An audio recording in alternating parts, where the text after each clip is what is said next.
So let me tell you about how a mix-up at the cat distribution system led to 20 strays taking over my life. Don't bite me, Clarence. The story starts on my first night living in Spain. I looked into the garden and I saw 2 cats looking right at home. Eager to learn more about my mysterious new neighbours, I followed their tail. I came eye to eye with a lineup of 15 of the most glamorous looking strays. I did what every sensible person would do and immediately set to work on a high stakes mission to feed them until they accepted me as, best case, mother.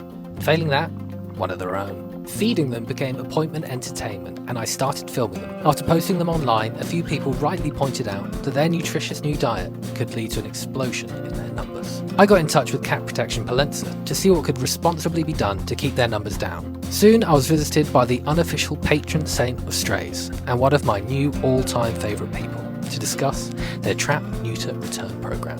Stefania and I soon caught the first 8, a challenging couple of mornings, but even more so for the colony, who probably did not know what hit them. Sorry, Clarence. Every evening at 5 o'clock sharp, I'll have the whole crew in my garden howling for their dinner.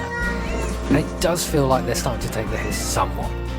And as much as I love them, I do actually already have a cat, who, rather understandably, is starting to take this incursion personally. Over the last couple of months, they have edged gradually closer and closer towards my front door, and each morning I'm greeted by an increasing pile of cats asleep on my furniture. Now you'll probably want to meet a few of them more formally, and I don't have time to do every single one, but here are a few of the bigger names on campus. First up, we've got everyone's favourite, the twins, Momo and Gyoza. These 2 were basically tiny balls of fluff when we first moved in. They're a bit bigger now and do their best to dominate proceedings despite their diminutive size and less than fearsome growls. There's Buggy too, also a young heartthrob, recently relieved of his tackle, sadly for him. We actually thought he was a girl for a long time because, well, look at him. You got your Simons, your Suki Loos and your Downhills, so called because of their short front legs.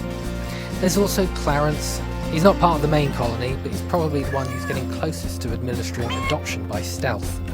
It seems like he was likely raised in closer contact with people, since he's a lot tamer than the others. Perhaps a bit too tame at times. People often talk about the shady and mysterious workings of the CDN, or the Cat Distribution Network to give them their full title, and I think there may have been a glitch in their systems when it zeroed in on me. I suppose I may have just been vulnerable to its charms. Till last summer, we actually had 2 cats. We've had Bunny for over 7 years now, and as much as I love her with all my heart, my wife has always been the bigger target of her affections.